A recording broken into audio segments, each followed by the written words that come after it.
اعوذ باللہ من الشیطان اللعین الرجیم بسم اللہ الرحمن الرحیم اللہم صلی علی محمد وآل محمد وعجل فرجہم۔ نہج البلاغہ خطبہ نمبر 34 مولا امام علی علیہ السلام کا کلام ہے۔ لوگوں کو اہل شام سے آمادہ جنگ کرنے کے لیے آپ نے فرمایا، حیف ہے تم پر، میں تو تمہیں ملامت کرتے کرتے بھی اکتا گیا ہوں۔ کیا تمہیں آخرت کے بدلے دنیاوی زندگی اور عزت کے بدلے ذلت ہی گوارا ہے؟ جب تمہیں دشمنوں سے لڑنے کے لیے بلاتا ہوں تو تمہاری آنکھیں اس طرح گھومنے لگ جاتی ہیں کہ گویا تم موت کے گرداب میں ہو۔ اللہ اکبر۔ اور جاں کنی کی غفلت اور مدہوشی تم پر طاری ہے۔ میری باتیں جیسے تمہاری سمجھ ہی میں نہیں آتی تو تم ششدر رہ جاتے ہو۔ معلوم ہوتا ہے جیسے تمہارے دل و دماغ پر دیوانگی کا اثر ہے کہ تم کچھ عقل سے کام نہیں لے سکتے۔ تم ہمیشہ کے لیے مجھ سے اپنا اعتماد کھو چکے ہو۔ اللہ اکبر۔ یعنی مولا کو اتنا ان لوگوں نے تنگ کیا، پریشان کرنے کی کوشش کی۔ کیا فرماتے ہیں مولا؟ تم ہمیشہ کے لیے مجھ سے اپنا اعتماد کھو چکے ہو۔ نہ تم کوئی قوی سہارا ہو کہ تم پر بھروسہ کر کے دشمنوں کی طرف رخ کیا جائے، اور نہ تم عزت و کامرانی کے وسیلے ہو کہ تمہاری ضرورت محسوس ہو۔ تمہاری مثال تو ان اونٹوں کی سی ہے جن کے چرواہے گم ہو گئے ہوں۔ اگر انہیں ایک طرف سے سمیٹا جائے تو دوسری طرف سے تتر بتر ہو جائیں گے۔ خدا کی قسم، تم جنگ کے شعلے بھڑکانے کے لیے بہت برے ثابت ہوئے ہو۔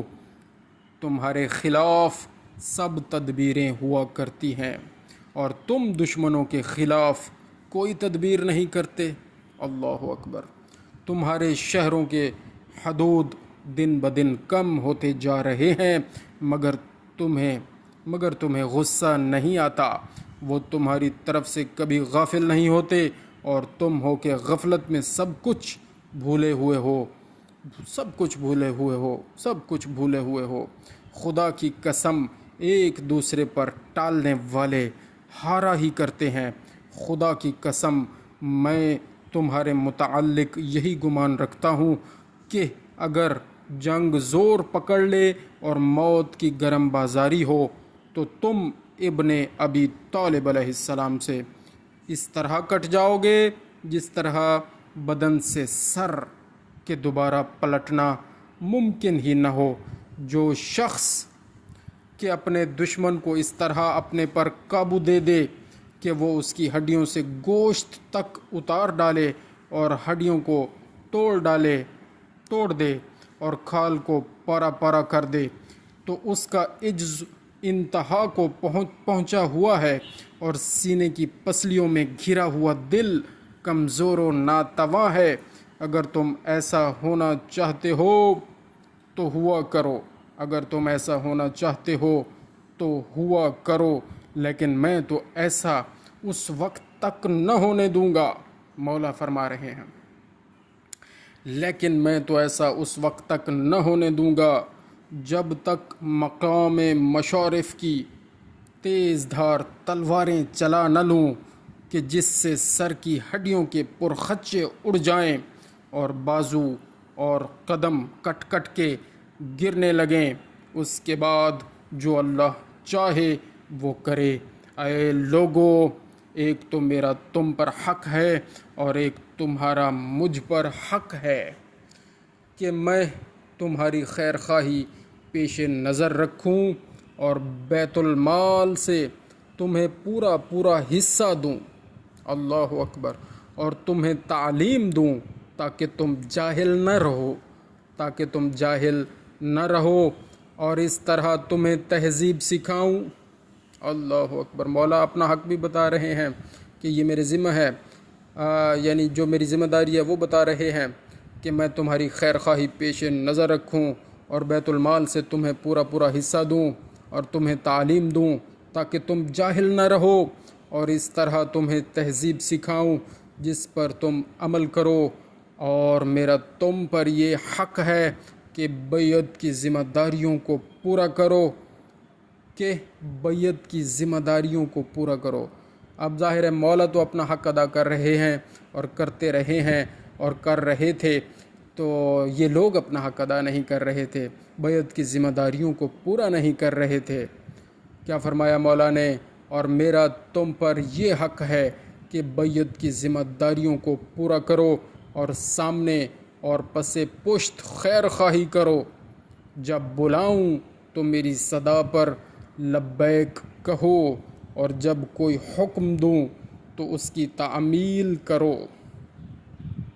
تو یہ فرمان امام علی علیہ السلام نہ صرف اس وقت کے لوگوں کے لیے تھا، بلکہ اب بھی ہمارے لیے بھی یہ فرمان ہے، کیونکہ ہم بھی مولا کو مولا مانتے ہیں، اور مولا ہمارے لیے تو ساری خیر خواہی کر رہے ہیں۔ ہمیں نہج البلاغہ کی صورت میں ان کے فرامین بھی ملے ہوئے ہیں، ان کی تعلیم بھی ہم تک پہنچ رہی ہے، ہمیں جہالت سے بھی مولا نکال رہے ہیں، ہماری ہر جگہ مدد بھی فرماتے ہیں اللہ تعالیٰ کے حکم سے اور اللہ کے فضل و کرم سے، اور وہ تو اپنی ذمہ داریاں نبھا رہے ہیں۔ تو کیا آیا ہم بھی مولا کی صدا پر لبیک کہتے ہیں؟ کیا جب مولا کوئی حکم دیتے ہیں، یعنی شرعی حکم جو مولا نے ہمیں پہنچائے ہیں کہ نماز پڑھو، روزہ رکھو، حج کرو، زکوٰۃ دو، خمس، امر بالمعروف نہی عن المنکر، اور تولا تبرہ، کیا ان چیزوں پر ہمارا عمل ہے؟ کیا عقیدہ توحید اور عدل اور نبوت اور امامت اور قیامت پر جو کہ اصول دین ہے، کیا ان چیزوں پر ہمارا عمل ہے؟ تو ہمیں خود سوچنا چاہیے، اور مولا کے تمام احکامات جو ہم تک پہنچے ہیں کہ شریعت پر عمل کیا جائے، اور اللہ تعالیٰ کی فرما برداری کی جائے، اطاعت کی جائے، رسول اللہ صلی اللہ علیہ وآلہ وسلم کی اطاعت کی جائے، اور مولا علی علیہ السلام اور 12 ائمہ 14 معصومین کی اطاعت کی جائے۔ تو کیا ہم اس طرف گامزن ہیں، اس پر عمل پیرا ہیں یا نہیں ہیں؟ یہ ہم اپنے آپ سے سوال ضرور پوچھیں۔ اللہ تعالیٰ سے دعا ہے، یا اللہ کریم ہمیں عمل کرنے والوں میں شمار فرمائیے، اچھا عمل کرنے والوں میں شمار فرمائیے، فرامین ائمہ پر، فرامین 14 معصومین پر، قرآن کریم پر عمل کرنے کی توفیق عطا فرمائیے۔ آمین بجاہ النبی الکریم و 14 معصومین۔ اللہم صلی علی محمد و آل محمد وعجل فرجہم۔